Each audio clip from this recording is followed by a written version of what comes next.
Et salut à tous, bienvenue dans cet épisode numéro 20 du podcast Numéro 20. de la belle carte version multi-TCG. On vous renvoie au podcast version Magic sur la chaîne dédiée à Magic pour ceux qui ne l'auraient pas vu. Ici, on va vous parler, je ne vous fais pas le sommaire parce qu'il est d'une densité. On va vous parler de toute l'actualité, de tous les TCG émergents. Un point méta, un point ban, un point sortie. Il y a énormément de choses à dire. Et on fera aussi un point sur Pokémon Pocket qu'on a tous les deux bien poncé, bien testé, pour vous donner notre avis dans cette vidéo. On commence tout de suite, pas de transition, pas de sommaire, on fait juste un big up à la belle carte qui sponsorise cette magnifique vidéo. On vous fera gagner, on n'a pas encore décidé, non, ça on le garde, on le garde. On n'a pas encore décidé, mais on vous fera gagner probablement des petits produits, ça peut être du Naruto Caillou, alors quelques boosters OP10 qui vont sortir début décembre. On n'a pas encore réfléchi, on le mettra en commentaire épinglé quand on verra avec le B. J'allais te dire, mets-le en commentaire épinglé. On le mettra en commentaire épinglé, mais il y a des petits produits TCG à gagner en participant. Il vous suffit de laisser un pouce bleu, il vous suffit d'être abonné à la chaîne et il vous suffit de partager dans l'espace commentaire, nous donner votre avis par exemple sur le podcast. On tirera au sort un commentaire et vous recevrez quelques produits chez vous. Merci à tous ceux qui le font, ça soutient, ça permet de référencer aussi la vidéo. Et gros big up à Ultimate Guard qui nous sponsorise sur toute l'année 2024 avec les meilleurs produits TCG du monde. Le lien d'affilée est dans la description. Mais tu as tout dit. Tu as tout dit, Val. Ah ben on a besoin de...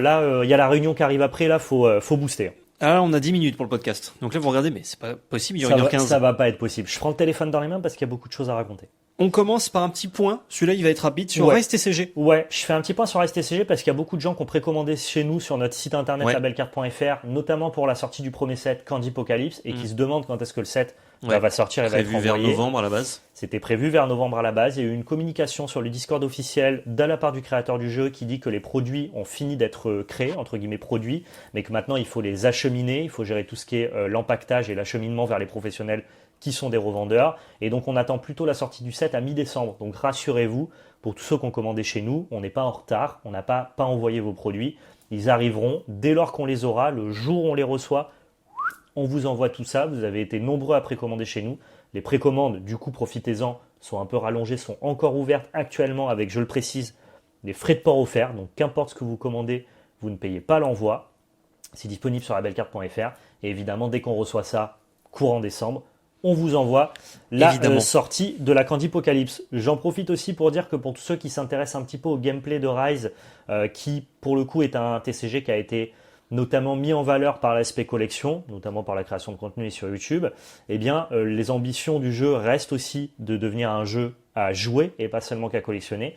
Il y a quelques boutiques en France qui commencent à créer des petites communautés. C'est bien. Et ça m'a fait plaisir de voir qu'au Royaume TCG, il y avait un gros stand de très belle qualité avec beaucoup d'animateurs. Oh, j'ai pas vu. Ouais, qui était dédié aux initiations. Trop bien. Donc voilà, volonté aussi de mettre en avant, maintenant que l'aspect collection de Rise parle un petit peu à tout le monde, ça joue un peu, quoi. De mettre en avant aussi le jeu. Et j'espère que Candypocalypse sera le début, entre guillemets, de la consommation plus jouable, autre que collection, sur Rise TCG. En tout cas, il y avait de belles initiations au Royaume, et ça, j'ai trouvé ça plutôt cool. Trop bien. Star Wars, c'est un peu le gros dossier du jour avec Pokémon Pocket. Il s'est passé des choses. Ouais, mais Flèche, je vais moins entrer dans les détails. C'est le gros podcast du jour. C'est énorme. Il s'est passé quelque chose d'incroyable sur Star Wars. On a enfin eu le premier ban de l'histoire de Star Wars Unlimited à la sortie du set 3. C'est pas vraiment un ban. Ils ont sorti un article pour expliquer pourquoi Boba Fett, le leader jaune du set numéro 1, allait être suspendu et non pas banni.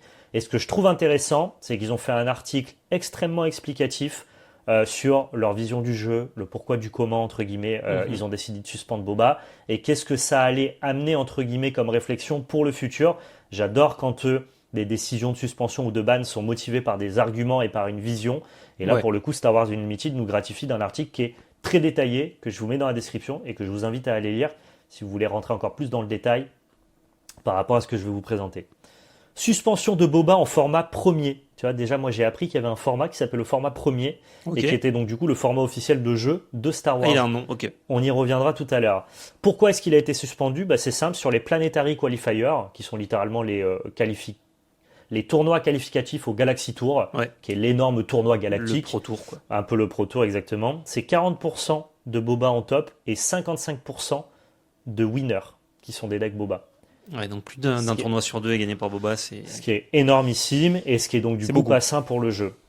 Le leader est toujours légal, attention, en Twin Sun et en limité. Donc on ne bannit pas la carte dans les autres formats qui existent. Twin Sun, c'est le multi. C'est du format multi où tu joues avec 2 leaders et le limité, c'est quand vous draftez, vous pouvez toujours t'as drafter 2 leaders des Boba. Ouais, t'as 2 leaders en Twin Je savais Sun. pas. C'est assez cool d'ailleurs. Ils ont décidé de ne pas attendre le 7-3 parce que forcément il y avait aussi cette vision de dire on va peut-être attendre de voir si le 7-3 fait son office, crée de nouvelles stratégies, diversifie le format et peut-être fait reculer Boba. Mais au vu des résultats que je vous ai partagés en amont, notamment sur les Planetary Qualifiers, ils n'avaient pas envie de prendre le risque que le 7-3 n'arrive pas à exister de par la suprématie de Boba. Et surtout, ils ne voulaient pas que les Planetary Qualifiers du set numéro 3 soient entre guillemets joués sous l'ombre qui plane de Boba qui allait être extrêmement représentée. Donc je trouve qu'ils ont pris une bonne décision, c'est-à-dire de bannir Boba avant la sortie du 7-3, en tout cas à la sortie du 7-3, plutôt que d'essayer peut-être en vain de laisser le 7-3 s'exprimer et peut-être repousser Boba, quoi. Ouais, je vois. En même temps, t'es toujours... soit tu te dis, il y a un set qui sort, on va voir ce qui se passe. Ouais. Et en même temps, tu te dis, si le set sort et il ne se passe pas grand-chose... T'as un peu pourri la sortie de ton set. Voilà. Et du coup, après, tu dis, finalement, on l'enlève. Et du coup, les gens disent, on attend le set d'après. Et en fait, ils ont estimé, parce qu'ils auraient pu justement attendre que le 7-3 fasse son office, mais ils ont estimé qu'en fait, Boba était, et je trouve ça fort de l'avoir avoué et de l'avoir écrit noir sur blanc, est une erreur de design. Ah oui, carrément. Et je trouve ça incroyable de le dire. Il y a beaucoup de game designers, en tout cas de communiqués, qui n'admettront pas l'erreur de design ou qui ont du mal à le faire. Surtout quand le jeu est récent. Et eux, ils l'ont dit, on dit Boba est une erreur de design. Et donc, je pense que effectivement, pour la sainteté de leur jeu, c'était bien de le faire partir. C'est bien, ouais. C'est quand même intéressant de dire que Boba n'est pas banni, mais suspendu. Ce qui, du coup, amène une réflexion à long terme sur le fait qu'ils peuvent du coup le désuspendre pour pouvoir le remettre dans le jeu. Ils estiment que c'est une erreur de design spécifiquement à la sortie du jeu, mais que c'est pas une erreur de design pour le jeu au global, dans le sens où ils estiment que peut-être, quand le format entre guillemets se sera enrichi de plusieurs sets, eh bien le gameplay de Boba étant un gameplay qui est cool, et donc pas une erreur de design sur l'aspect jouable, eh bien ils pourront peut-être le débannir et qu'il devienne un leader dans un environnement plutôt sain. Okay. Donc c'est intéressant de ne pas l'avoir banni, il n'y a pas un caractère définitif, il y a un caractère pour l'instant, le jeu ne vit pas sainement sous Boba, mais peut-être qu'un jour on pourra réintroduire Boba dans un jeu plus sain. Ils ont quand même étudié plusieurs pistes plutôt que la suspension de Boba, notamment l'errata, et ils ont décidé que c'était trop compliqué pour les joueurs occasionnels et les nouveaux joueurs sur un jeu physique. Big up à Lorcana, on s'est tué à vous l'expliquer. Lorcana qui propose de récupérer les Bucky erratés dans les LGS, dans pas longtemps d'ailleurs. Tant mieux, mais ça reste quand même pas une bonne décision. Non. Donc en tout cas, eux, ils ont rejeté cette piste, ce que je salue évidemment. Deuxième piste, la liste de bans interne au deck. Plutôt que de bannir Boba, on pouvait bannir certaines cartes dans le deck pour amoindrir sa puissance, notamment l'armure de Boba ou le Fire Spray, qui ont été regardés de très très près. Le Fire Spray, c'est son vaisseau qui arrive dégagé, donc c'est extrêmement puissant. Ils ont dit que c'était quand même beaucoup plus compliqué de bannir plusieurs cartes internes au deck plutôt que de mettre le leader au vert, parce que ça sous-entendait du coup qu'il fallait avoir peut-être une suite de bans. En fait, chaque carte que tu sors, si elle est bonne dans Boba, elle peut continuer à renforcer le plan de jeu. Ouais. Et du coup, ça aurait dû amener peut-être plusieurs bans successifs pour temporiser la puissance de Boba. Ouais. Tant qu'à faire, c'est beaucoup plus simple de mettre le leader de côté. Exactement. Ils ont pensé aussi, et ça me plaît qu'ils en parlent, à la mise à la retraite des leaders, donc le format Living Legend de Flesh and Blood. Et ils ont dit que par contre, ils ne le mettraient pas en place pour plusieurs raisons. Parce que la première raison, c'est que ça manque de rapidité pour eux. Deuxième raison, c'est que dans ce cas-là, ce sont des bans qui n'affectent que les leaders. Et moi, je pense que ces deux raisons-là, ils se trompent totalement. Parce que le Living Legend de Flesh and Blood, c'est pas une solution de ban ou d'équilibrage, c'est une solution de rotation de format. Il y a quand même des bans dans Flesh and Blood. Et c'est là où leur troisième point, du coup, vient invalider un peu les deux premiers. Ils disent surtout que ça serait redondant avec le système de rotation prévu pour le format première. Ok. Et donc ça veut dire qu'ils annoncent un système de rotation. Et donc auquel cas, si tu as un système de rotation, on n'a pas besoin d'un système de mise à la retraite. Pour que les gens comprennent ce que c'est qu'un système de mise à la retraite, c'est que quand ton héros gagne trop, il accumule des points, et en fonction d'un certain nombre de points, il est banni par les règles. C'est notamment ce qui fonctionne chez Flesh and Blood, mais encore une fois, c'est pas une mécanique d'équilibrage. Ça équilibre naturellement le jeu, mais c'est surtout une manière de rotationner ton jeu de manière naturelle et non artificielle.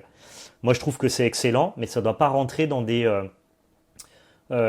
précautions de ban. Ça doit rentrer plutôt dans la vision que tu as de la rotation de ton format. Ouais, je suis d'accord. Mais comme eux ils ont pris en compte le fait qu'ils allaient faire une rotation du format première. Ils n'ont pas suivi ce cap-là. Mais moi, je n'avais jamais entendu parler d'une rotation de format. Donc, ils nous ont annoncé officiellement que Star Wars Unlimited allait rotationner comme en standard à Magic.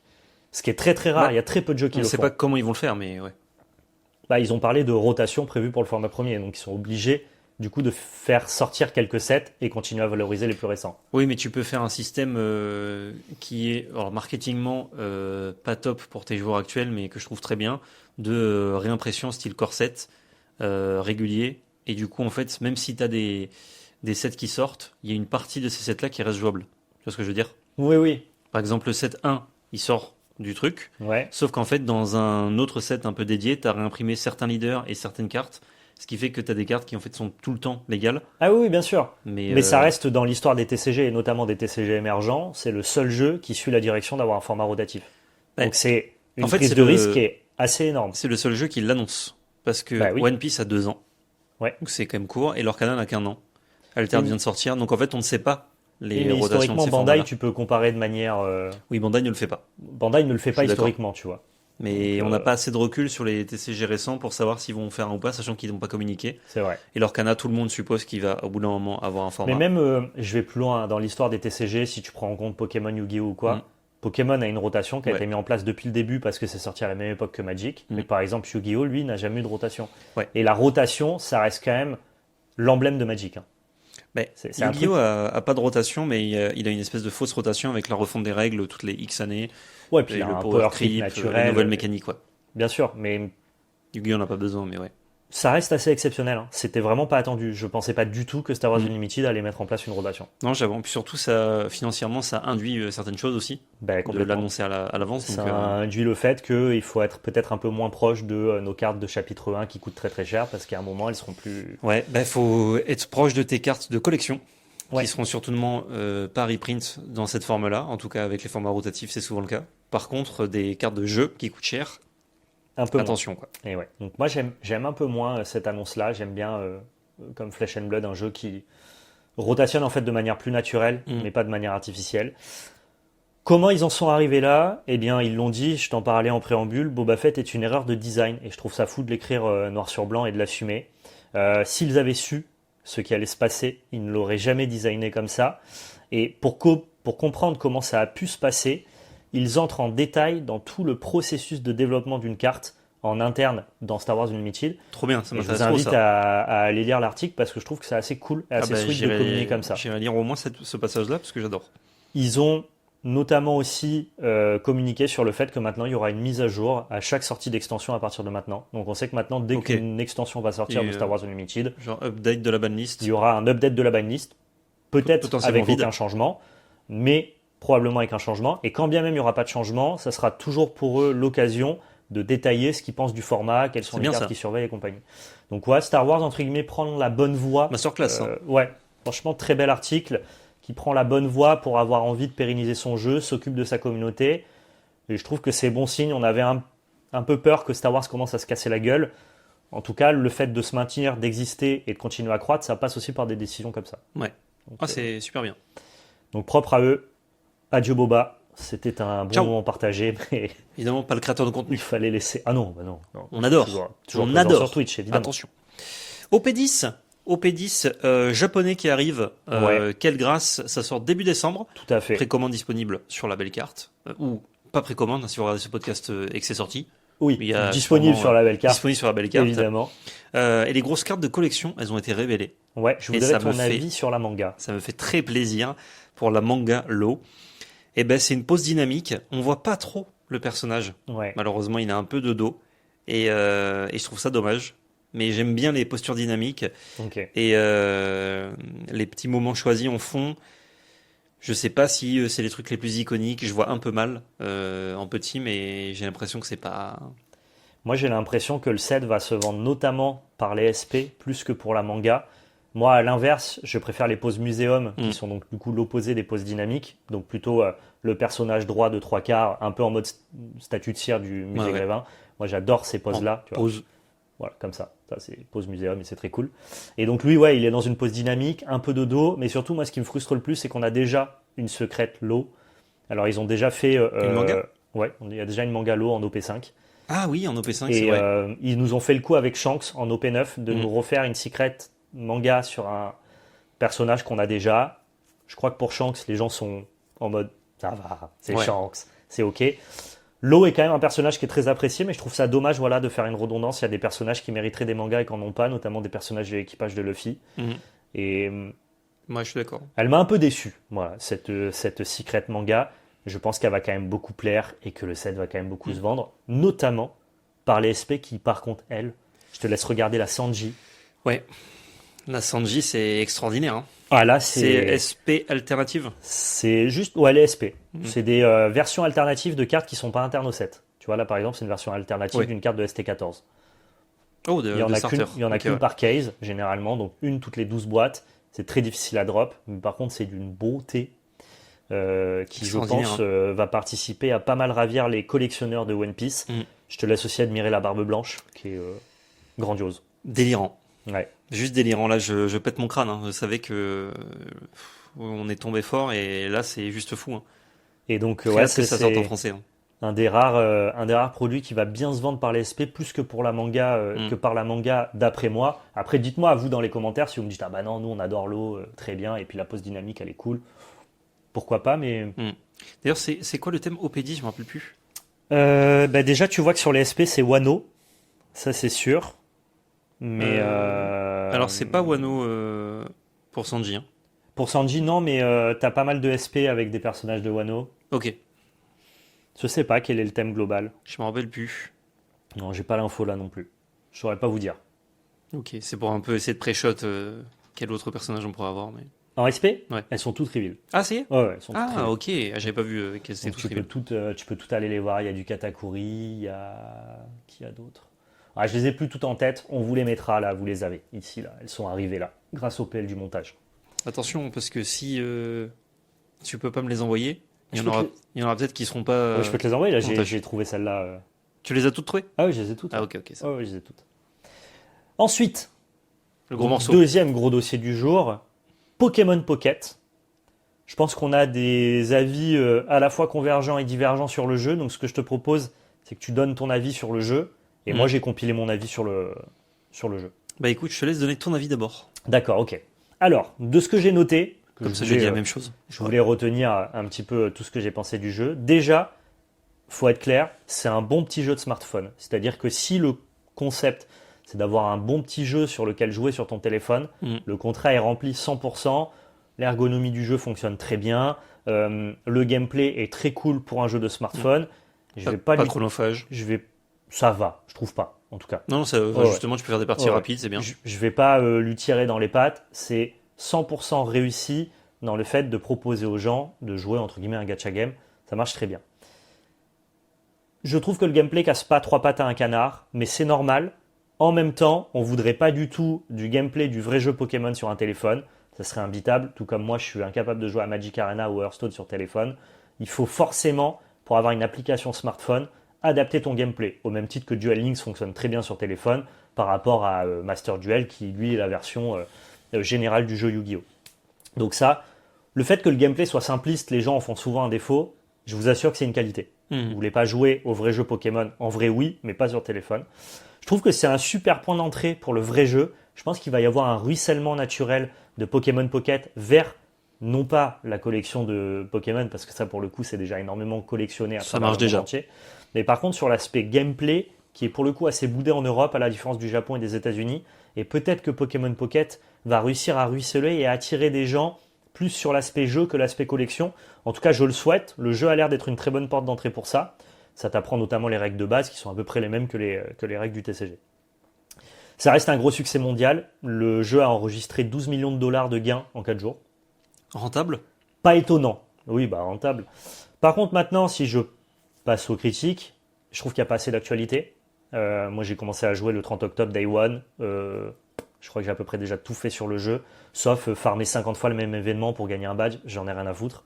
Dans l'idée, il n'y a pas de ladder. Donc du coup, je trouve que je suis pas incité à jouer régulièrement au jeu. Ce qui est pas si mal pour mon cas. J'aime pas trop être collé à mon téléphone pour jouer sur mon téléphone, donc ça me va assez bien. Donc on attend tous le ladder. Il y a des leaks. On ne sait pas si c'est officiel, pas officiel, fake ou pas. Je pense que c'est un jeu qui se prête bien à voir un ladder. Oui, clairement.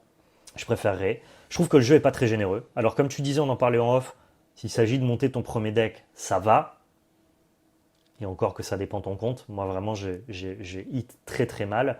Et je trouve que le jeu est pas très généreux. Même quand tu payes, je trouve que ce que tu payes, globalement, tu payes à peu près 1 € le booster, tu vois. C'est à peu près un roll booster. Ouais. Et je trouve ça vraiment pas généreux. Moi, j'ai cash play entre 70 et 80 € et je suis même pas capable de monter par exemple Pikachu, qui est le meilleur deck du format. Et dès lors que moi j'ai un profil compétitif, je m'en fiche un peu d'avoir des skins. Moi, ce que je veux, c'est avoir les Pokémon X pour faire des vidéos, vous partager du contenu. Et je trouve ça assez frustrant en fait qu'avec 80 € je sois pas capable d'acquérir le deck que je veux. Le système de craft est vraiment genre tellement peu généreux. C'est 500 unités pour avoir un Pokémon X Ouais. et tu gagnes 5 unités par booster ouvert. Là, il faut voir 100 Donc boosters. tu as la carte de ton choix pour 100 boosters ouverts. Enfin, moi je trouve que le jeu est vraiment prédateur de fou. Ce qui, avec les quêtes, si tu prends pas le pass en joueur gratuit, tu as 2 boosters et demi à peu près par jour, je crois. Ouais. 2 boosters et quelques. Donc, faites le calcul pour ouvrir 100 boosters si vous êtes juste free to play, sans le pass, rien.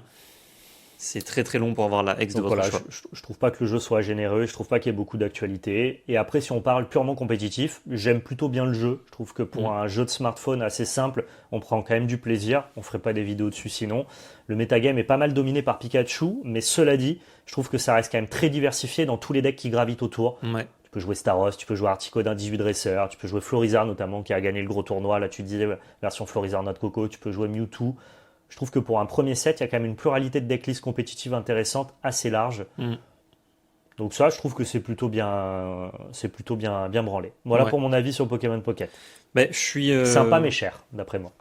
Pour suivant ce que tu conclure. veux faire, ouais. Je suis d'accord avec toi sur tout, pas exactement, mais en vrai sur tous les points, je te rejoins. Très bon jeu de téléphone. Bah, je vais reprendre tes points, ça sera plus simple. Ouais, vas-y. Très bon jeu de téléphone. Moi, j'ai kiffé. Je suis tombé dedans le jour même. En fait, je l'avais pré-shot sur l'App Store et en fait, Ouais. je ne savais pas. Mais quand tu fais ça, dès qu'il sort, genre à minuit, ton Ton iPhone téléphone le télécharge. l'installe. Ah, trop bien. Et du coup, je me suis réveillé et il y avait la notif en mode à 3 ou 4 heures du matin. Bah, c'est bon, il est prêt. Je fais, mais parfait ça. Direct. Donc, j'ai pris mon petit déjeuner en ouvrant un petit booster, en faisant les premières quêtes. C'était trop bien. Donc, quand tu commences à jouer les 2-3 premiers jours, je dirais, il y a quand même pas mal de trucs à Il est faire. incroyable. C'est vraiment super bien, sachant pas mal de trucs à faire pour un jeu de téléphone. Hein. Si jamais vous passez votre première journée dessus, vous cleanez le contenu Oui. quasiment en une journée. Enfin, ça dépend ce que vous ouvrez dans vos boosters, si vous avez des decks suffisants, mais bon. Le gameplay, il est simplifié par rapport au vrai gameplay, mais je trouve que c'est très bien, notamment.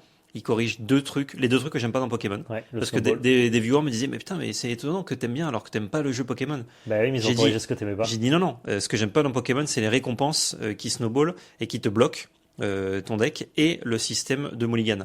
Là, il n'y a pas les récompenses. Enfin, c'est juste des points que tu gagnes. Et le mulligan, il y a un algorithme, comme c'est un jeu mobile, qui fait que tu peux pas ne pas avoir de Pokémon de base dans ta main de départ. Sauf si tu n'en as pas dans ton deck. Ce qui est un peu Du coup, triché il y a pas parce les que gars. ça permet de jouer des jeux articodins de Pokémon. Ouais, mais Et- ça Oui, fait oui. pas forcément des bons decks. Oh, c'est pas un mauvais deck, cela dit. C'est pas mauvais, mais Ouais. je veux dire, c'est une autre façon de consommer Oui, le jeu aussi. je vois ce que tu veux dire. Mais Donc, ça pourrait pas exister en physique, quoi. Non, clairement pas. Bah, il faudrait que tu prépares ton deck avant de jouer, donc c'est un Ouais, peu ouais. bizarre, quoi.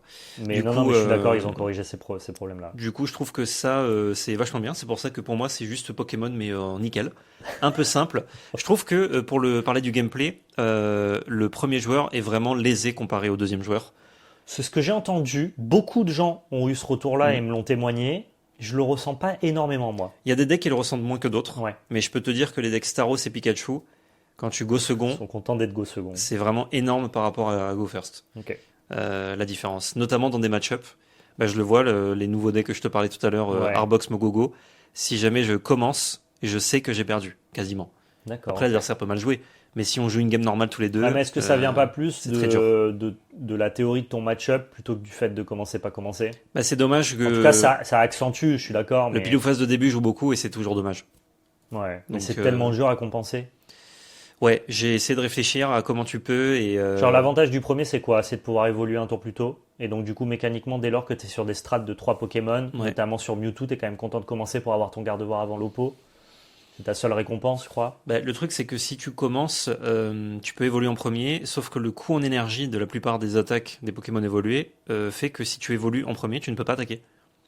Sauf Et si tu évolues vers des gardevoirs qui te génèrent de l'énergie. ouais, mais du coup, tu vas évoluer en premier, mais tu vas quand même avoir la récompense du coup des garde-voir que au tour 4, 5. Tu Ouais, vois. Donc je trouve que c'est un peu mal dosé pour ça. peut-être. Et une propale, ce serait de pouvoir charger peut-être en énergie, mais sans attaquer. Tu juste à une Tu énergie. charges mais t'attaques pas. Ok. Et le meilleur truc, à mon avis, ce serait de charger une énergie sur ton banc. Du coup, tu ne peux pas attaquer tout de suite avec un Pokémon évolué dès ton tour ok. 2, quand tu as commencé. Mais comme tu as chargé sur ton banc, si tu as une vitesse plus, tu fais un swap, etc. Mais ça te demande une carte. D'accord, ok. Et je pense, et vu que tout le monde joue vitesse plus, je trouve que c'est Quasiment. le meilleur bail de dire que le premier joueur, il peut pas attaquer, mais il peut charger son banc. Tu perds pas l'énergie, je trouve que Pour c'est... voir si inversement ça donne pas trop d'avantages au premier joueur. C'est Peut-être, pareil. peut-être que ça donnerait beaucoup d'avantages. C'est vrai que là, on peut utiliser des supporters, alors que Ouais. normalement, on peut pas, au tour 1. Mais Mais bon. il y a probablement, je suis d'accord avec toi, il y a probablement un avantage à ceux qui commencent pas, mais Mm. quand même dans les faits, j'ai souvent perdu mes games quand j'ai fait des erreurs. Hein. Et je les ai souvent gagnés en jouant mieux que mon adversaire. Ça, par contre, Le jeu est un peu plus strat que ce que les gens pensent. Hein. je souligne notamment la gestion des énergies. Bah oui, Elle est trop bien. bien sûr. Et je trouve que... J'ai rarement perdu parce que, oh putain, il a fait la sortie et je pouvais rien faire. C'est Ouais. arrivé, mais assez rare finalement Ouais, c'est pour, plus souvent sur une erreur de truc et ça se voit pas grand-chose. Il y a très peu de décisions dans le jeu sur une erreur d'énergie, complètement. parce que c'est des petites parties. Mm. Et justement, ça soulève un point que, mais je comprends, mais que j'aimerais bien que ce soit modifié. C'est que pour moi, quand vous gagnez 3 points, vous gagnez. Et un Pokémon X, quand vous le battez, c'est 2 points.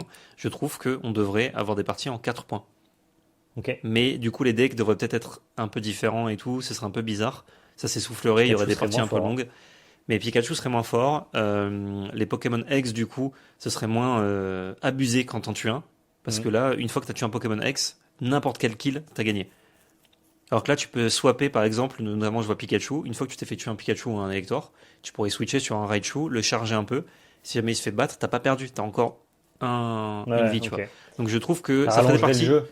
plus longues. Elle serait évidemment plus longue de 2-3 minutes, est partie. Ouais. Mais je trouve que dans le rythme et comme il est pensé, ce serait intéressant. Mais bon, voilà, c'est une petite propale comme Ok. ça. Je En pense, l'état, je il pense me que ça va. bonifierait le jeu, mais ça ne bonifierait pas l'expérience smartphone d'avoir des Non. parties plus rapides. Et- C'est un peu ça leur problématique, je pense. Effectivement, là, c'est environ entre 5 et 7 minutes une partie. Ça Ouais. dépend si votre adversaire se Bouge le cul ou pas. Luc. Ou si vous bougez le cul ou pas. Moi, des fois, je prends pas mal de temps Ouais, sur moi aussi, mon ouais. énergie pour savoir comment l'adversaire va swap, etc. C'est Il y a, hyper il cool. y a beaucoup de gens qui disent ouin ouin, le jeu c'est que des pile ou face ou celui qui commence. Fraté, si tu joues bien, t'assures que le jeu c'est pas Ah ça. ouais. Genre, j'ai gagné beaucoup de games que j'aurais dû perdre parce que Ouais. l'adversaire a pas très bien joué. Pareil. Et voilà quoi. D'ailleurs, je tourne autour des fois du bon play. Il ne le fait pas. Je me dis merde, du coup, j'ai mal joué parce qu'il a pas fait le bon play. Ouais. Non, c'est rigolo. Donc ouais, pas mal de profondeur pour un petit jeu, pas mal de decks avec une seule extension et pas beaucoup de cartes hein, finalement. Non, c'est plutôt pas mal. Hein. 226 cartes, si on compte pas les skins, il me semble. Ouais. Moi je te dis, c'est pas le gameplay. Hein. Je trouve vraiment mon problème c'est l'économie du jeu Ouais. et l'actualité, les choses à faire dessus. Donc pour ça c'est réussi. Bon point d'entrée comme tu disais pour le vrai jeu, hein, typiquement, ou pour la collection aussi, parce que c'est vrai qu'ils ont repris l'idée du full set. Ils t'encouragent à faire le full set, comme le font beaucoup de collectionneurs et tout. Bon, ça c'est déjà populaire, ça va pas ramener non plus beaucoup de gens dessus. Je suis d'accord avec toi sur le fait qu'il n'y ait pas assez d'actualité. Après, le jeu a que, au moment où on parle, 12 jours. Oui, non, mais tout à fait. C'est normal Je aussi. suis pas à charge définitif, hein, c'est mon ressenti Ouais. actuel, quoi. Je pense que des petits événements comme l'event low class, il devrait y en avoir toutes les semaines. Ouais. Et c'est un super événement. Vous récupérez plein de boosters promo. Vous récupérez des low class X assez facilement. Ouais, c'est cool. Enfin, moi, j'ai eu de la chance, j'en ai ouvert 5. Donc, je peux même les skinner. Il y en a qui ont eu plus de mal. Mais c'est vachement bien parce que ça donne des cartes jouables. Ça donne le fer au singe aussi, qui est super bien. Ouais. Et ça, c'est gratos. Faut juste jouer et tu les as au bout d'un moment. Donc, c'est une super initiative. Et ça, s'il y avait un event toutes les semaines, ce serait bien. Et même 2 par semaine, ce serait pas choquant. Pour vraiment ceux qui veulent jouer, avoir du contenu. Ouais. Après, il faut pas que ça devienne non plus trop d'événements. Si tu les fais pas, tu loupes les cartes, tu les as pas. Non, c'est ça. C'est ce qu'il y avait sur sur Duel Links et ce Ouais. qui m'a fait arrêter, c'est que j'avais pas le temps de farmer tous les événements et Je suis d'accord, c'est un peu contre-intuitif parce que moi je me plains d'un truc qui me va très bien. C'est-à-dire que le fait qu'il n'y ait pas beaucoup d'actualité, Ouais. moi ça me va parce que j'ai pas envie d'être collé et jouer sur le téléphone. Mais si je prends un avis plus objectif ou je prends un peu de recul, les gens quand même qui jouent à ça, ils sont pas comme nous à jouer à 50 TCG. ils jouent peut-être qu'à ça, et eux, ils ont besoin d'avoir un peu plus, je pense, dans la limite du raisonnable. Est-ce que Moi, ce que je demanderais, c'est surtout un ladder, à titre personnel. ouais, je vais te dire ce que tu cherches en fait et ce que j'aimerais aussi, Mm. parce que comme C'est une toi, récompense quand je décide de jouer, voilà, mais qui c'est ne m'impacte pas si je joue pas. d'avoir un événement, un mode, peu importe, qui me permet d'investir un peu plus de temps. Ouais. Et surtout, ce que j'aimerais, parce que là actuellement, quand je joue, donc bon là, il y a l'événement pour les badges, mais bon, en vrai, on s'en fout un peu. Je gagne juste un petit peu d'XP. Quand je perds, j'ai 0 XP. Ouais. Et c'est très frustrant d'avoir 0 XP en Oui. perdant. Je trouve que gagner un petit truc, par exemple un petit sablier, quand tu gagnes une game ou quoi, Ouais. ce serait pas déconnant, Oui, ou sachant un qu'il petit, faut gagner 12 games pour gagner un booster. un petit 5 d'XP, quoi. Un peu d'XP quand tu perds aussi, Ouais. ouais, et un peu plus de récompense, ce serait cool. Parce que là, en fait, au-delà de pas avoir de mode pour jouer, j'ai pas de raison d'y jouer. T'as pas d'incitation. Ouais. Même pour gagner un badge, j'ai pas vraiment de raison de faire autant de wins dans l'événement. Alors que si, comme par exemple l'événement low class, donc je l'ai fini, Mm. mais j'ai quand même un peu envie de relancer des games parce que je peux gagner des boosters promo qui vont me permettre de skinner mes cartes Mm. et des poussières pour pimper mes autres cartes. Donc même ça, tu vois, c'est pas grand chose, mais je me dis si j'ai un peu de temps, j'ai envie de jouer, bah, je peux farmer un petit peu de composants, de trucs cool. Alors Tout à fait. que à côté de ça, quand l'event va se finir typiquement, bah, pas grand chose. Donc je te rejoins sur le truc de un truc qui me donne envie d'investir un Ouais, peu plus faut de nous temps donner dedans. un tout petit peu plus de cacahuètes. Ce serait sympa. Pour la générosité du jeu, effectivement, il est pas mal généreux au début. Une fois que tu as fini les missions difficiles, là, tu Ouais. débloques 10 boosters. Ouais, ouais. T'es pas loin de faire un deck. Moi, j'avais pas le deck Pikachu. Et moi, Enfin, je trouve j'avais les qu'avec Pikachu, avec 10 mais boosters, après, ça dépend ce que tu hits, hein, mais avec 10 boosters, pour moi, tu fais rien. Hein. j'ai eu la chance d'avoir les Pikachu, mais il me manquait une bonne partie du deck que j'ai toujours pas complet à l'heure actuelle. Ouais. Mais ça me permet de faire quand même un deck viable pour faire des games et c'est suffisant. Et j'ai pas mal de bouts d'autres decks. Ils sont pas complets Ok. et tout. En free-to-play, hein, parce que Ouais. maintenant j'ai mis des sous, j'ai mis 40 euros environ, mais avant en free-to-play j'avais Mais tu déjà vois, on ça. avait regardé ton compte en free-to-play, il était meilleur que le mien avec J'avais plus de 80 chance. balles dedans.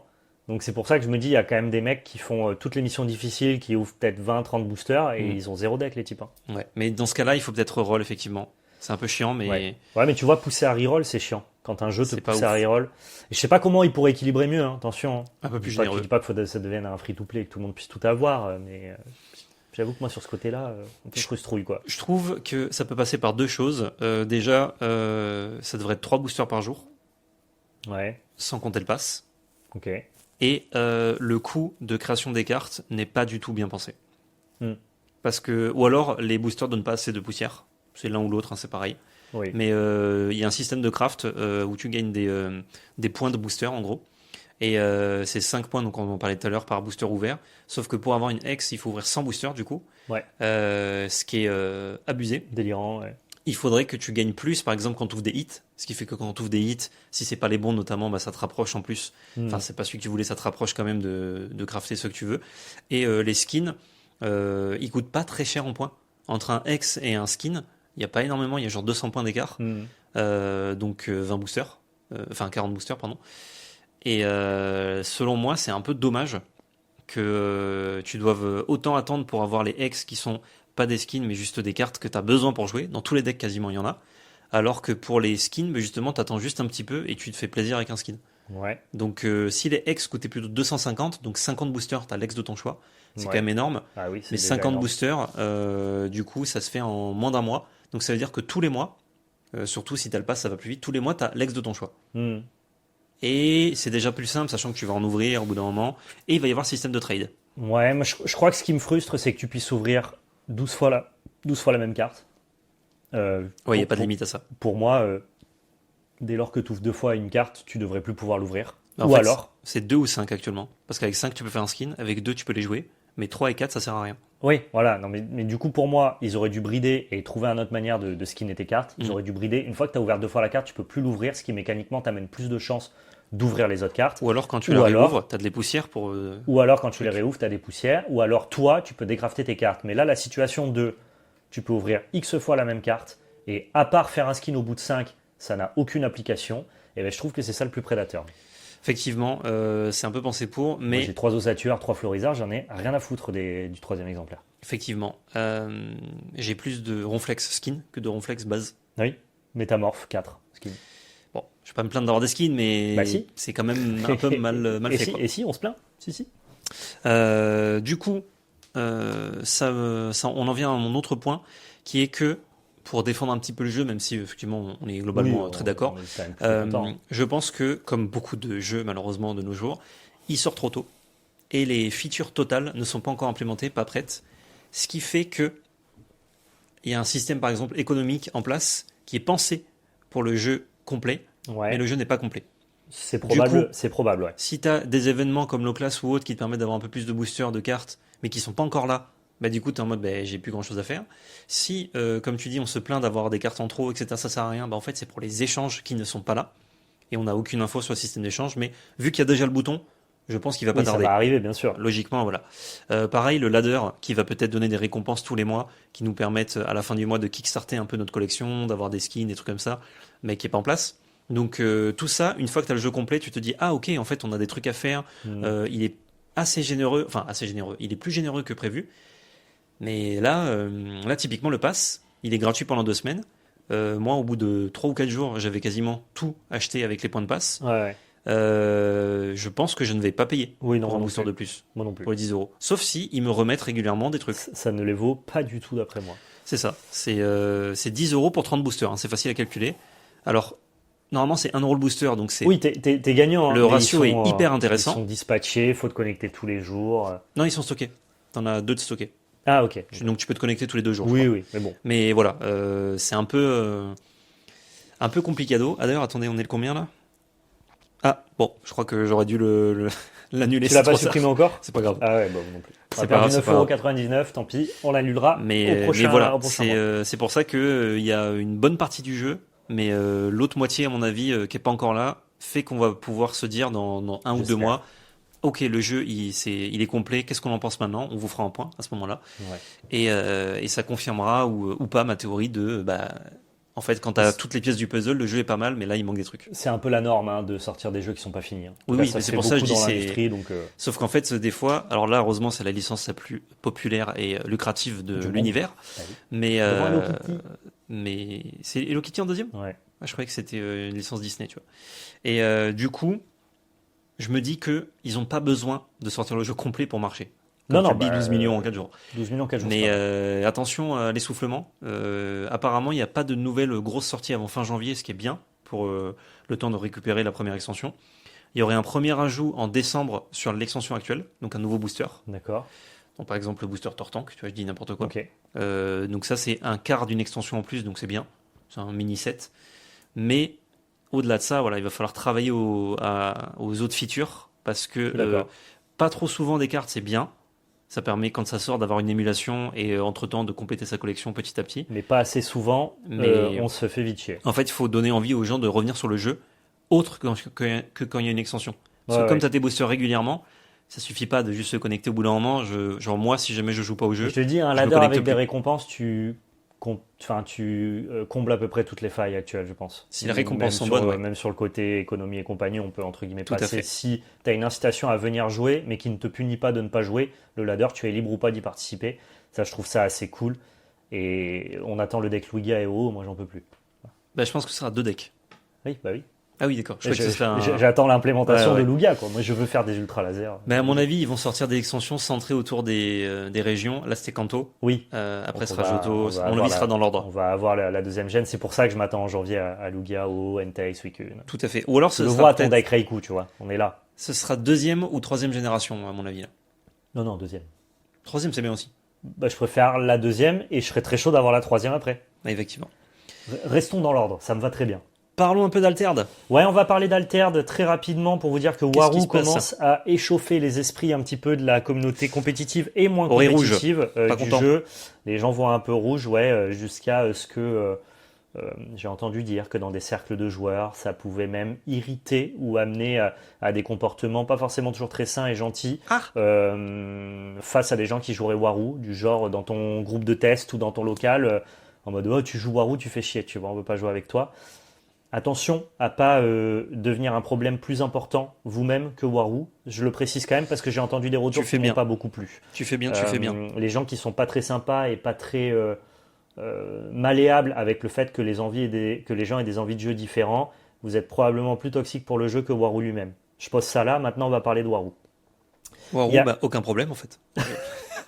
Non, non, mais Oui, bien sûr. Il y a trois types de personnes que moi j'identifie par rapport à leur rapport avec Waroo. Première personne. Il y a ceux qui pensent que Waroo est trop fort. Ça s'entend. Deuxième personne. Il y a ceux qui pensent que Waroo n'est pas trop fort, mais que le méta n'a pas encore trouvé la clé. Notamment du côté des développeurs. Pas tous.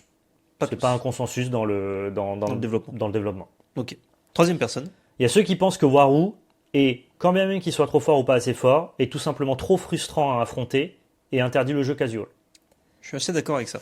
Et donc du coup, il y a une petite problématique, qu'on le veuille ou non, que Waroo soit trop fort, pas assez fort, que le consensus compétitif n'est pas trouvé. Il y a 3 façons de le détester. Il y a 3 façons de le détester, ce qui fait que dans les faits, tous les gros tournois sont gagnés par des decks Waroo, et de manière pas close. Et dans le top 20 ladder sur BGA, qui est le support officiel pour jouer, je crois que dans le top 20, il y a 16 ou 17 Waroo. Donc c'est pas close du tout sur la surdomination de Waroo. Est-ce que c'est expliqué par le fait que les meilleurs joueurs sont sur le deck? Probablement.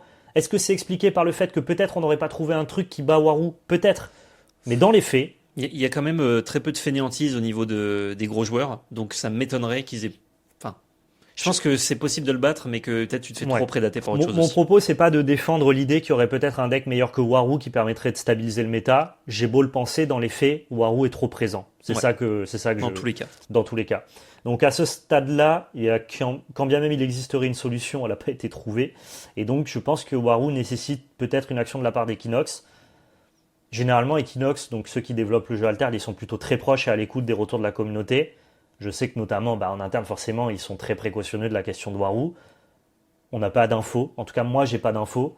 Je sais pas du tout si ils vont communiquer prochainement, mais en tout cas, la communauté s'attend à une communication au sujet de Waroo. Alors, quand je dis Waroo, ça englobe au global Ordis, qui polarise un peu l'attention de tous les joueurs. Sigismar aussi. Sigismar aussi est quand même très présent. Quand on parle de Waroo, ça peut être Robin et pas forcément le leader en lui-même. Les gens en fait, c'est le thème sont bureaucrate. beaucoup plus frustrés du fait que Robin des Bois soit dans le deck Waroo que Waroo en lui-même. Et donc, il y a 2 solutions. Ou on va avoir une communication de la part d'Equinox prochainement, ce qui est attendu par la communauté. En tout cas, une partie de la communauté. Il y a des gens qui sont aussi très à l'aise avec Waroo, attention. Je veux pas mettre tout le monde dans le même panier, quoi. C'est juste qu'évidemment, c'est un sujet qui revient beaucoup. Ou alors, ils vont attendre que le set 2 sorte pour que peut-être le set 2 amène naturellement l'équilibrage qui est attendu de la part des joueurs compétitifs. C'est quand même prendre un risque qu'une partie de ta communauté déserte le jeu jusqu'à la sortie du prochain set. Et là, il y a déjà des gens qui en ont un peu marre de jouer contre Waroo. Qu'ils aient raison ou tort, dans les faits, il y a quand même des gens qui jouent plus. L'avantage d'Altered, c'est que c'est un bon jeu qui peut se jouer à part, en plus d'autres choses, pas forcément d'autres jeux de TCG, mais tu peux pas obligé d'y consacrer, je veux dire, tout ton temps libre pour avoir un niveau décent, te tenir au courant et tout, ça se fait. Par contre, il y a beaucoup de temps entre les 2 extensions, donc entre la sortie du jeu et la sortie en janvier, c'est ça, du prochain set. Donc bon, il y a les fêtes, on va dire, c'est vrai que ça joue pas beaucoup au TCG en décembre, généralement. Moi, je pense qu'ils peuvent attendre, mais il faudrait qu'ils communiquent sur le fait qu'ils attendent. En tout cas, il faut donner la direction aux joueurs. Je ne sais pas si quelqu'un d'Equinox regardera ce podcast. Qu'importe la décision qu'ils prennent, et moi je la respecterai parce que je pense qu'ils savent ce qu'ils font, quand bien même peut-être que Waroo les dépasse un peu par rapport à leurs attentes, c'est sûr.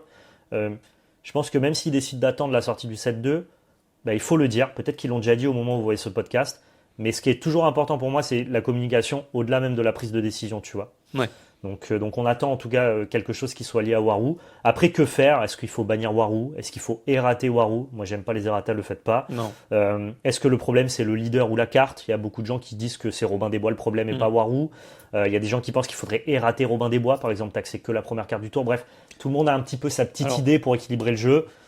Ça, je rentrerai pas dedans. Je pense qu'Equinox sauront largement ce qu'il faut faire.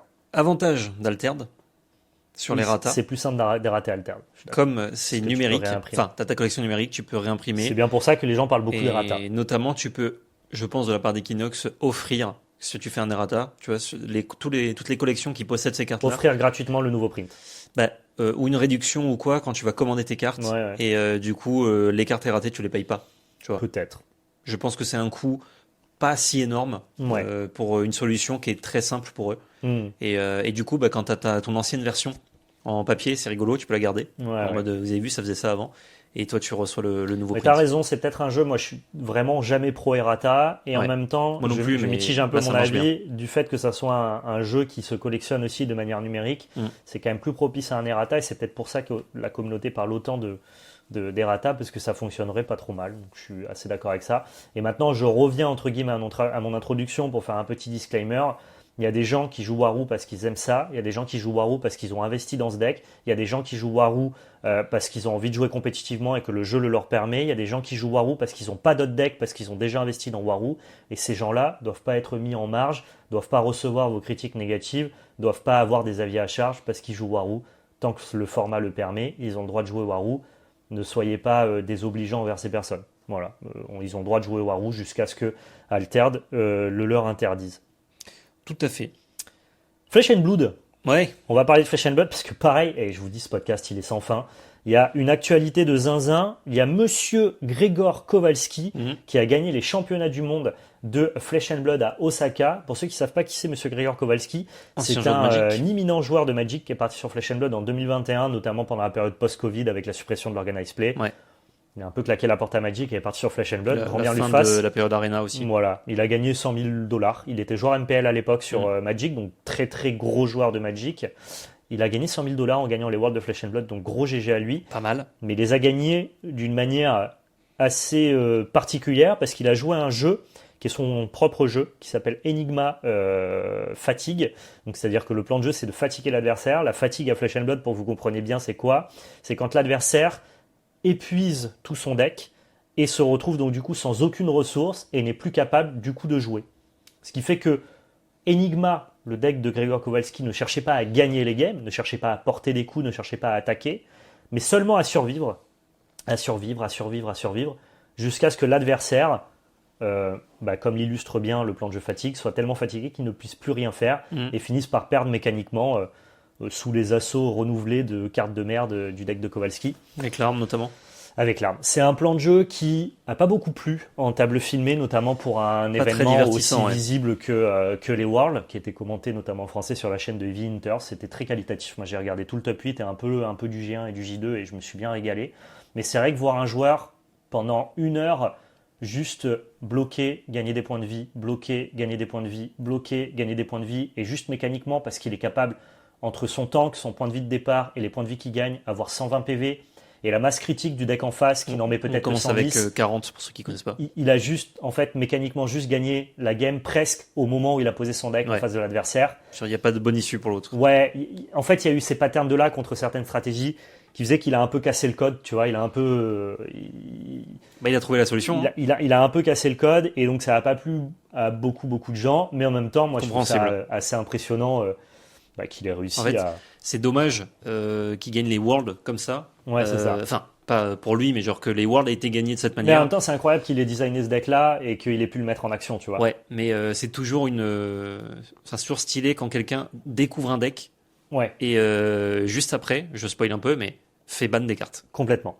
Ça, Et c'est donc là, incroyable. on arrive à la suite. Comment il fait pour justement établir ce plan de jeu fatigue? Je vous le dis, en fait, il bloque seulement avec ses cartes. Il essaye jamais d'établir son propre plan de jeu. Et surtout, il gagne des points de vie avec une carte qui est sortie dans le dernier set qui s'appelle Count Your Blessings, qui est une carte qui coûte 2, qui est un instantané, et qui vous permet de gagner X points de vie, X étant, pour la version rouge, 3, plus le nombre de Count Your Blessings dans votre cimetière.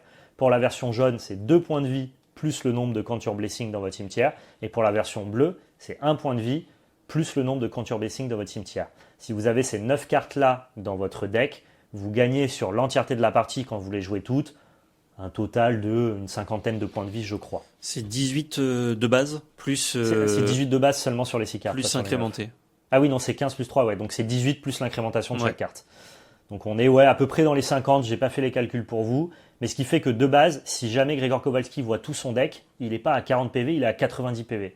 Et comme le reste de son plan de jeu consiste à bloquer, et il y a notamment la game de la demi-finale qui illustre parfaitement ça, parce que quand je vous dis qu'il n'a pas porté une attaque, c'est que Dashio, qui était le deck qu'il affrontait, qui est un deck agressif en demi-finale, à 36 points de vie, il a fini la game à 36 points de vie, et Grégor Kowalski n'a jamais porté une attaque.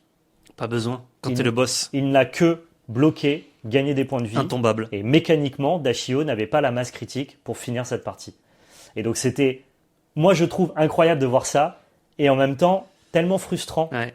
tellement bizarre. Et- Alors que En termes de feeling, genre RPG, MMO, je pense que beaucoup de joueurs voient le truc en mode je vois. c'était le boss du donjon. tu Ben en vois. fait c'est ça, genre Ouais, complètement. il est en mode il est endormi et il faut le tomber et tu Ouais. le tombes pas et tu fais bon bah je pars, hein. J'arrive pas. Bah ouais, c'est exactement ce qui s'est passé. Personne n'est arrivé. Le pire, c'est qu'au-delà de ça, le metagame était giga diversifié. Il y a plein de decks qui ont été ramenés avec des stratégies diverses et variées. Ouais. Genre Flesh and Blood se porte bien. Il y avait plusieurs decks performants. Le top 8, pour le coup, est vachement varié aussi, Mhm. avec, je crois, 5 héros ou 6 héros différents. Ouais. On a Zeta, la notamment, dernière extension, c'est ça? Ouais, mais il y a Aurora, par exemple, de la dernière extension, qui a placé 2 copies en top 8, dont une Bien. copie en finale, qui était très très cool. Donc c'est vrai que c'est venu un peu comme un cheveu sur la soupe, Mm. mais en même temps de manière tellement Un- un peu spectaculaire. Je pense à l'autre côté de l'arbre du top 8, donc pas celui avec Monsieur Kowalski, Monsieur l'autre, Kowalski, ouais. où il voyait comme ça Kowalski monter et se dire oula mais Putain, pas lui. on va se friter Bah à la oui. fin quoi. Mais le pire, c'est que ce plan de jeu-là, il fonctionne dès lors que ton adversaire, il veut mettre en place que des mathématiques. Parce que toi, tu bloques et tu gagnes des PV. Mm. Mais du coup, tu n'empêches pas la disruption, tu n'empêches pas le fait d'avoir des dégâts qui scale et qui, du coup, peuvent créer une infinité de dégâts. Parce qu'il y a des decks qui, oui, peuvent te mettre que 100 dégâts, mais il y a des decks qui peuvent t'en mettre 10 000, tu vois. Et donc, il se trouve que Kowalski, ça s'est bien placé pour lui, parce que dans ce méta-là, les gens cherchaient plutôt les mathématiques au regard des decks d'Ashio et au regard des decks Aurora, Mhm. qui veulent faire juste des séquences, des suites d'attaques qui vont infliger des dégâts purs et durs sans disruption. Et donc là, le plan de jeu de Gregor Kowalski, il est intraitable. Tu Ouais, peux ouais. rien faire face à ça. Mais par contre, dans un autre méta, il y a des decks qui auraient disrupté son plan de jeu, qui auraient mécaniquement scale plus de dégâts. Oui, et maintenant du coup, qu'on sait. et du Donc, coup, le plan de Kowalski aurait pas forcément marché. Tu vois, c'est qu'en plus, ça s'insérait parfaitement dans ce méta-là à ce moment-là. quoi. ouais. Ah bah c'est pour ça qu'il a pris le deck hein. Ouais. Non, mais le boss. Ça a amené par contre Flesh and Blood à réagir très rapidement avec la Ouais. mise en place d'une banlist. Et donc, ils ont décidé de bannir la carte Quantum Blessing, mais seulement la version bleue. Mhm. C'est assez intéressant parce que la version bleue, c'est généralement la meilleure version parce que c'est celle qui te permet de pitcher tes cartes pour du coup accumuler de la ressource et jouer tes autres cartes. Et en plus, mécaniquement, en fin de partie, tu vas retrouver ces cartes-là pour pouvoir les jouer. Mais en plus de ça, ça permet toujours pour moi au plan de jeu Contour Blessing d'exister parce que sans les 3 Contour Blessing bleus, en continuant à jouer les 6 exemplaires rouges et jaunes dans ton deck, tu es quand même capable d'accumuler un total de 36 PV si très tu les bien. joues toutes. Donc c'est quand même franchement pas mauvais. Ça te permet de continuer à valoriser ce plan de jeu sans en faire le plan de jeu dévastateur qu'avait mis en place Monsieur Kowalski et en attaquant quand même la partie ressourceuse du deck parce que tu as enlevé Ouais, des t'enlèves des possibilités bleus, des bleus.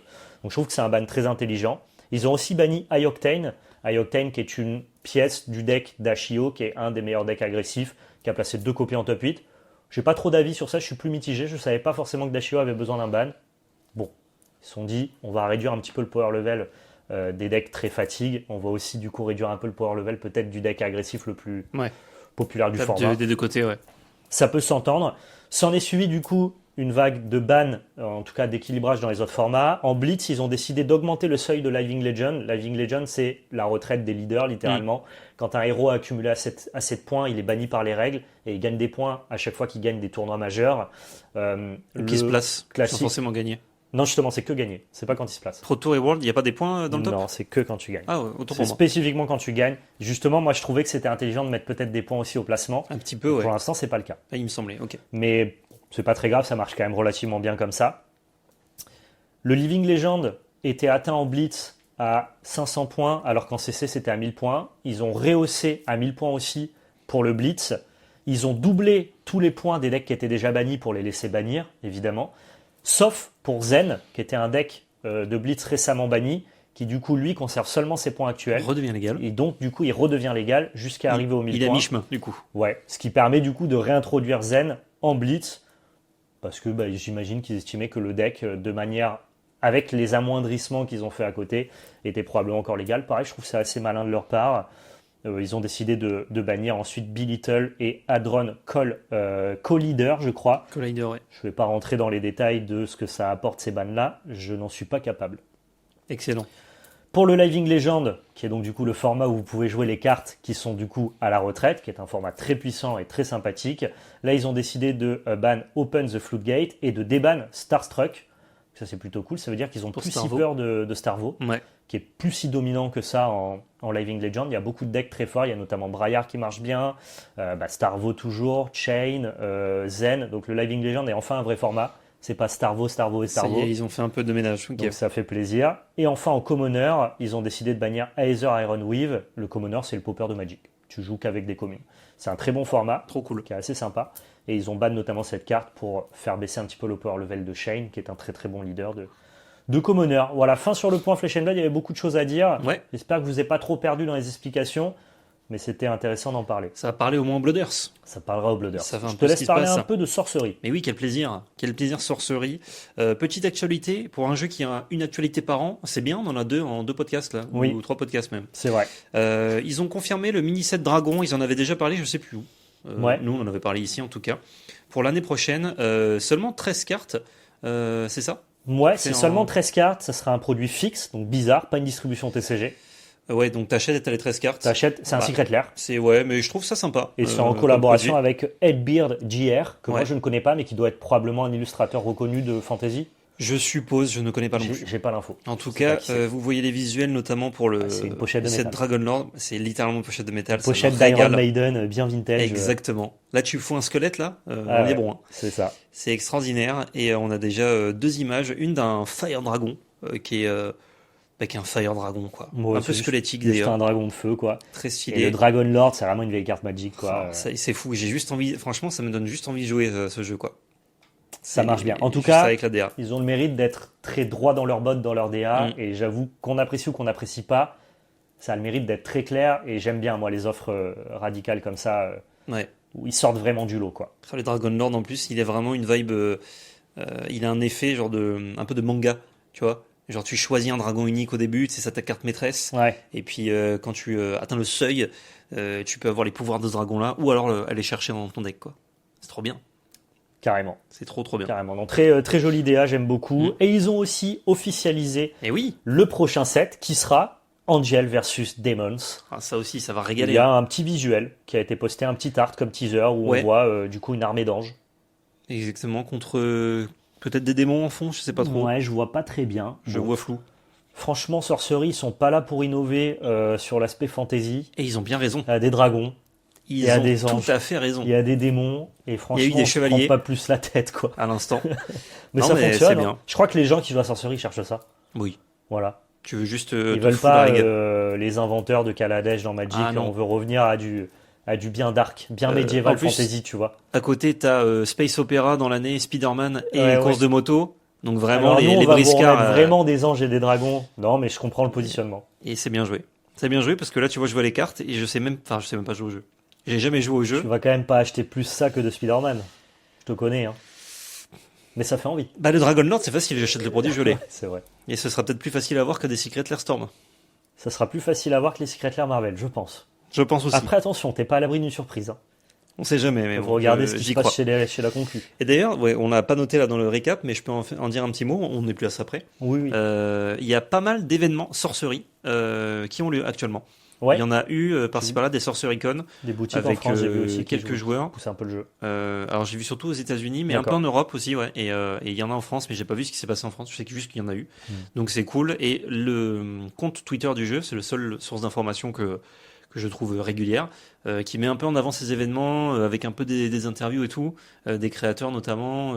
C'est bien. Parce qu'avant, ils disaient juste, ouais, il y a un set dans un an. Ouais. Là, maintenant, ils mettent en avant un peu la commu, parce que de toute façon, eux, ils n'en font pas. Il fallait des que ça événements. se lance, tu vois, en même temps. Donc c'est cool. C'est très très cool. Et si ça continue comme ça, c'est bien que le jeu vivote par-ci par-là. De Mm. toute façon, genre moi, si pendant 15 ans, ils me font un set par an comme ça, Je pense que c'est un jeu de j'en niche achète. qui parlera à des puristes de ce style-là et qui n'a pas vocation à devenir mainstream, qui restera toujours un jeu de niche. Et je trouve qu'il vit très bien comme ça. ouais, c'est très très cool. Genre si au bout d'un moment, il n'y a plus de texte de carte, il y a juste des dessins, moi, je continue à acheter. Hein, donc Je fais franchement, juste des allez-y. formats A3, je les mets sous cadre. Voilà, des petits prints. Oh, t'imagines un J'adore. booster de print. Un booster de print. Un énorme Ouh, booster. Attention, ça pourrait leur donner des idées. Attention. Non, ben plutôt sympa, voilà, Ouais, trop cool. les news sur Sorcery. Voilà, vous aviez eu un podcast qui est, on vous l'avait dit, très très dense. On a essayé de parler de toute l'actualité, à la fois des sorties et de la compétition des différents TCG émergents. Même pas un mot sur l'Orcana cette fois-ci parce qu'on n'a pas le temps. Mais big up au chapitre 6 qui nous ravit. Ouais. On a hâte de vous présenter Voilà, on du attend qu'ils contenu, sortent en vrai. Voilà, on n'attend plus qu'ils sortent. Et je vous rappelle que vous pouvez toujours aller passer vos précommandes sur labelcarte.fr. Que ça soit pour One Piece 10, si jamais vous voulez essayer d'avoir les magnifiques petits SP ou la manga, ou alors que ça soit notamment pour la Candypocalypse sur Rise. Le lien il est en description. Et pour le chapitre 6 de l'enquête. Et pour le chapitre 6, c'est plus de la précommande, vous pouvez juste acheter vos boîtes tout court. Et pour le chapitre 1, ah non, ça sort fin novembre. Ah, peut-être, t'as raison. Pour les boutiques en ligne, etc. Vous savez quoi, allez voir sur la belle carte. Ce qu'on dit, nous, c'est de la merde, et il y a tout qui est sur le site. C'est tout sur le site, de toute façon. Fin de ce podcast, j'espère qu'il vous a régalé. Si vous n'avez pas vu la partie Magic, elle est très intéressante comme d'habitude, donc je vous encourage à aller la voir. Notamment même si vous n'êtes pas spécialement à Magic, il y a beaucoup de choses dont on dit dedans qui pourront vous parler, vous intéresser, vous plaire. Rendez-vous pour le podcast numéro 21 du coup, dans 2 semaines. Dans 2 semaines. Abonnez-vous et surtout n'oubliez pas, c'était de la belle magie.